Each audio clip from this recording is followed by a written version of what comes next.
Welcome back to the Engineered Angler and part 2 of making this shrimp bait. If you remember in part 1, we went through the process of drawing out the lure, getting that lure cut out on the bandsaw, and then carving and shaping to the point where the lure was ready to mold. And at that point, there were a few issues. Specifically, the molding material, this silicone, it actually started to feel real tacky even after having set all night. When I finally cast the second half and went to open the mold, oh no way.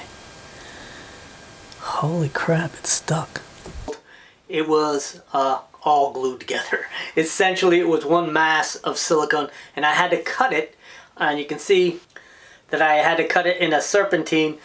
I had to test it, so I did a quick casting, and here it is. And I have to say I'm pretty happy with the way it came out, with the way it behaves in the water. I tested it in the lake, and it actually does a pretty good job. But we're going to do more. We're going to cast a few more and paint them. So if you're interested in it, stick around.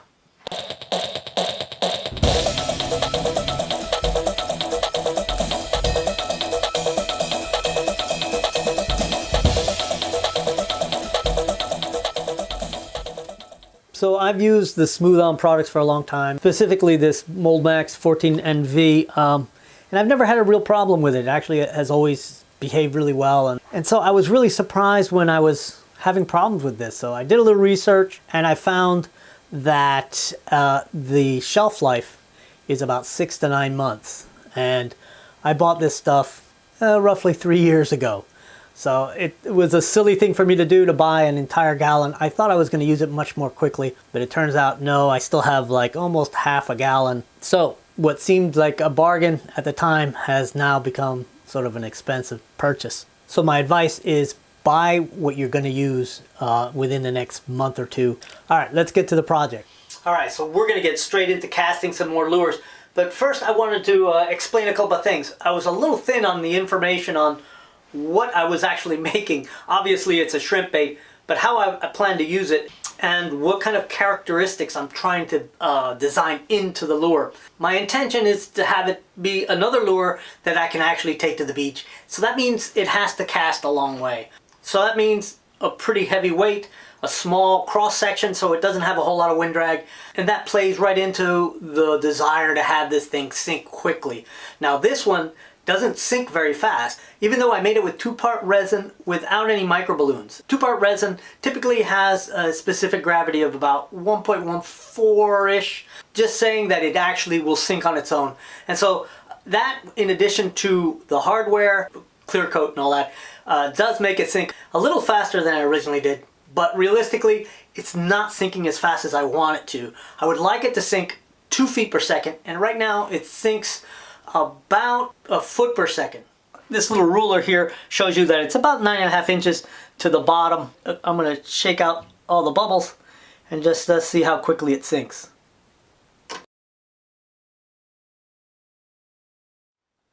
So it's really far from what I want as far as sink rate. The resin formula isn't really going to do much for me because even the clear resin has about the same specific gravity. But adding more weight will certainly help, and it'll also give me a little longer cast, I hope. All right, before I pour this one, I just want to kind of give you a quick tour of what I'm doing. I'm actually putting an internal harness on this one, and you can see the little rattle ball there. It's actually quite negatively buoyant and will add a little bit to the sink rate. I also added a small 1.5 gram split shot. This is one that I'm going to accept a slower sink rate because this one I'll actually use in the flats out for redfish and trout and whatever else wants to hit it. We'll cast this one in this 2-part resin. This is the typical polyurethane resin that I use to cast lures. This one's made by Specialty Resins, and it's actually pretty easy to sand and paint. Having had to cut the mold open, that kind of changed the mold design a little bit because I had designed the ability to put this little steel tube. The idea was that this would form a little port that I could then put these little dressings into the mold before I cast it, and they would be cast in place, but I can't do that with this. And in fact, I'm really lucky that I can place an internal harness in there and have it hold in place where it needs to be. All right, now we can assemble. So now I'm going to put it in my holder and I'll mix up some resin and we'll get that first one poured. I am going to be mixing by weight though, and I know that I need about 9 grams of each part of this resin. And 9.12, that's close enough. And that's got us right at 9.3, and we can add a few more drops. We'll probably mix just a little too much, but I'm okay with that. It's a little cool in here, so I'll be mixing for a little extra time here.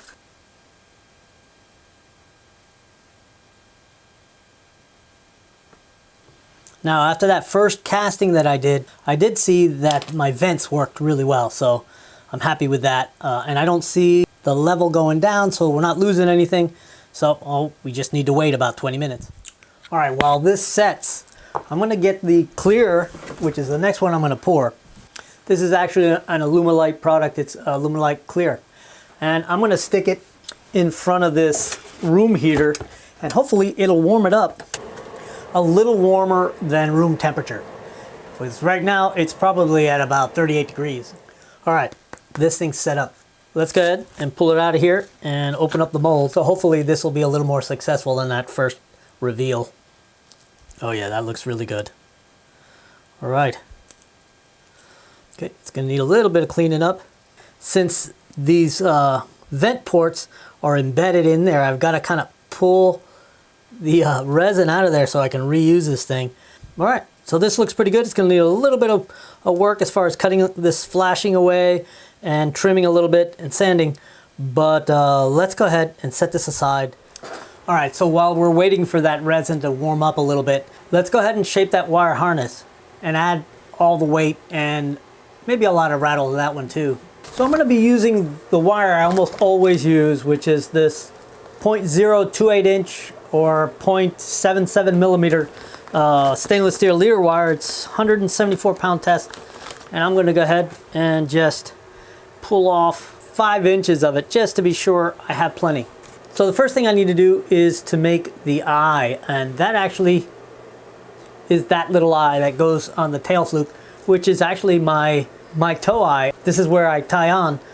I'm going to go ahead and use this little eye twisting machine. I didn't make this, but I'll go ahead and put a link in the description to where you can get one.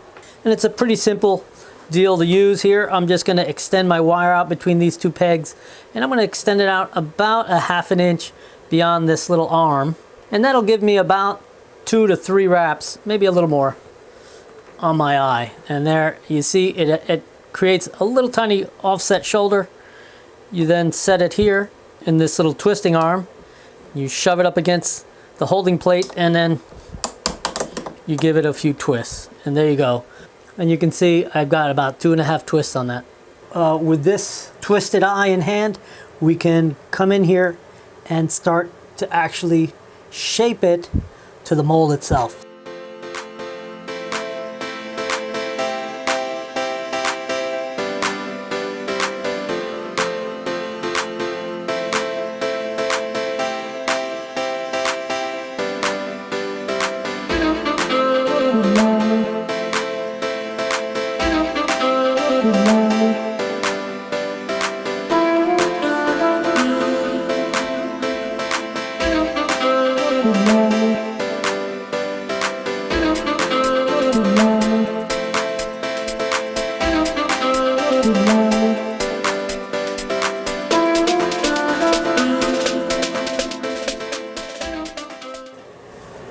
All right, should be good to go. It's nice and warm, certainly flowing. All right, I'm gonna prep the mold, get it in the mold holder, and then let some of these bubbles get out. I'll zero the scale and measure out part B that's a lot thicker. So I'm gonna go ahead and just very slowly, but not too slowly, mix this up. I don't wanna put in a bunch of bubbles, but at the same time I can't take too much time that it's really super clear. Let's enhance this just a little bit with some red flecks, just a few. All right, time to pour.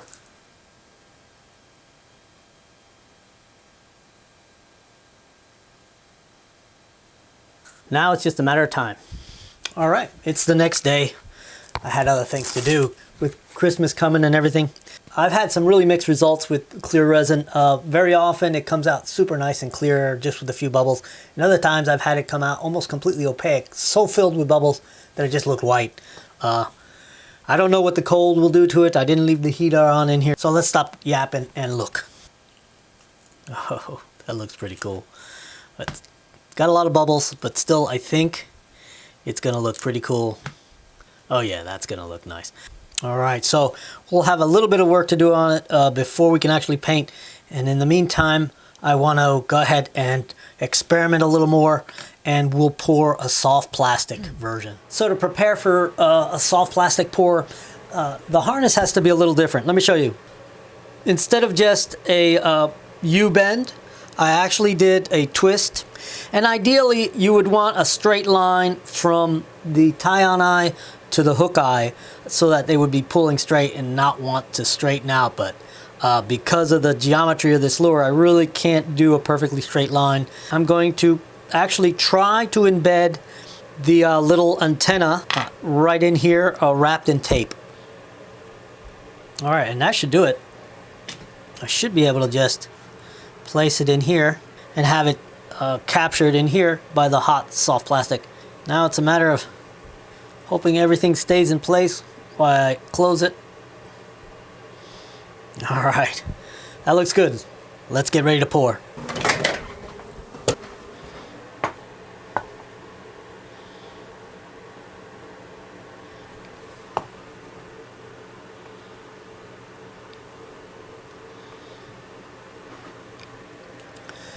All right, let's see how this comes out.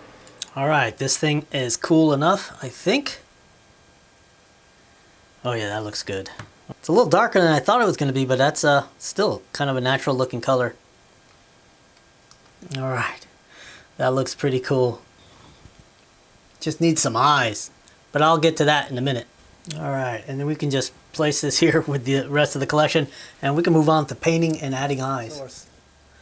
Okay, so before I paint on this transparent one, I'm putting a really thin coat of UV clear resin just to fill all the sanding scratches, because I'm going to be using transparent paints and I want to get the most kind of a glowing effect I can. So we need to fix those scratches first. All right, so first thing I want to do with this opaque one is to coat it in pearlescent white.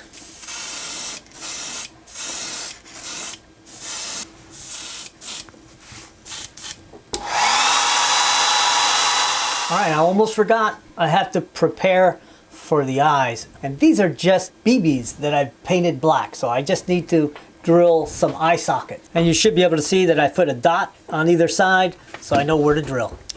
All right, so this is going to be a really simple paint job. And I am going to use transparent paints. So I'm going to use, this is sort of a gray blue. It's called Midnight Blue. And it's actually kind of gray looking.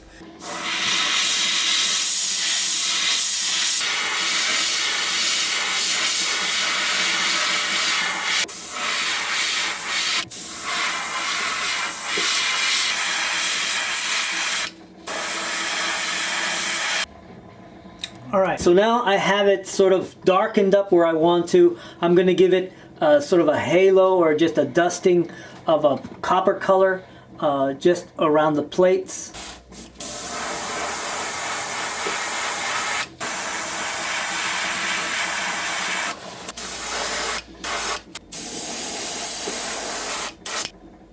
All right, that looks pretty good to me. Nice simple paint job. I'm going to put the eyes in now.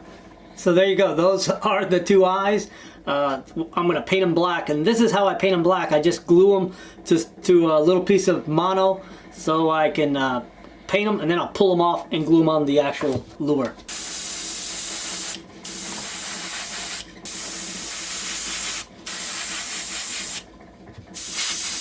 All right, we'll let those dry, and then we'll glue them on. All right, while those eyes dry, let me show you the other eyes I'm going to use. I'm going to use eyes out on little antennae for both the soft plastic and that transparent one that's drying right now. I'm going to use this little pink bead, but I've got it out on a little piece of clear monofilament. It's 50 pound and it fits perfect in there. And all I do is slide it on, put a tiny bit of UV clear glue, slide it up on the glue, and then just hit it with a light. And since it's pretty much translucent, almost completely transparent, it's just a little hazy, the light goes through it and sets the glue inside. And then I'll do exactly like I did with the two little BBs. I'll put them in the paint booth and paint them black. All right, so let's go ahead and put the one on the soft plastic. And I'm gonna just push a stiff piece of wire through to create a path for the monofilament to follow. We'll just cut off the excess monofilament. And I think that's gonna look pretty cool. Right, so now I'm painting the little beads on the stems, and I'm using these alligator clips to protect the monofilament from getting painted.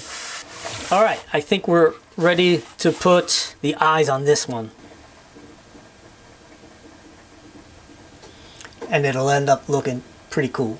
So the eyes are on there, and now I want to kind of add some speckles to the shell, and I'm going to do that by just doing the speckle trick with the airbrush, where you just allow some paint into the nozzle and then give it a little shot, and usually you'll get some little tiny speckles. And real easy to screw up doing this. Okay, this one is ready for the mid coat and then clear coat. Let's go pull that transparent one out of the chamber. All right, got a pretty nice shine to it. Let's go paint. All right, with this one, I'm gonna go ahead and go with the copper color I really like.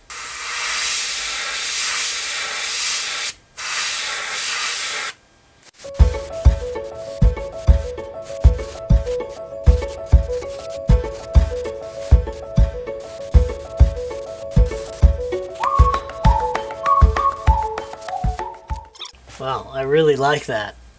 I think that's gonna look great after I put a clear coat on it. All right, so it's time to put the eyes on. I'm just gonna put a tiny little drop of the UV resin and slip it into the little socket. And then I'm just hit it with the light. The good thing is this resin is almost completely transparent, but it allows enough of this UV light to go through to set the glue that's inside the hole. All right, let's put the other one on. That's gonna look so cool. That's going to be interesting in the water. I'm putting the finishing touches on some dressed treble hooks. The idea is that it look like little legs hanging underneath the lure, since it only has one treble hook and it's right where all the little legs would be. That's the concept anyway. And we'll pull the two out of the chamber.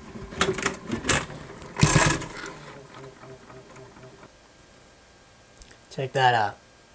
That looks really cool. Pretty happy with that. Look at that.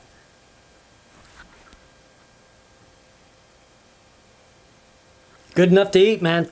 So in addition to those dressed hooks, I also created the little packets of antenna, and those will just be inserted into the little hole and glued in place with more of the UV resin, and then I'll trim it up. All right, that's looking pretty good.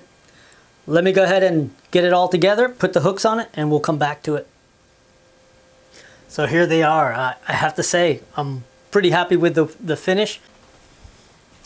Considering how we started out with an almost completely ruined mold, I gotta say, pretty happy with this. Even the soft plastic one came out looking pretty cool. And this little guy is gonna be so much fun to fish with, considering it's got a nice little rattle in it. So this is really hard to beat. I'm super happy, especially considering the shape of that mold. So thanks to everybody who stuck it out and watched this till the end. I know it seemed like we weren't gonna get much out of this thing, but I think this is a pretty nice looking lure, and hopefully I'll be able to get some footage fishing from the beach, or maybe from the boat. So don't forget to give me a thumbs up if you enjoy this kind of thing, subscribe if you haven't, and give me some comments. Let me know what you would like to see. All right, these are going in my tackle box. I'll see you guys on the next one.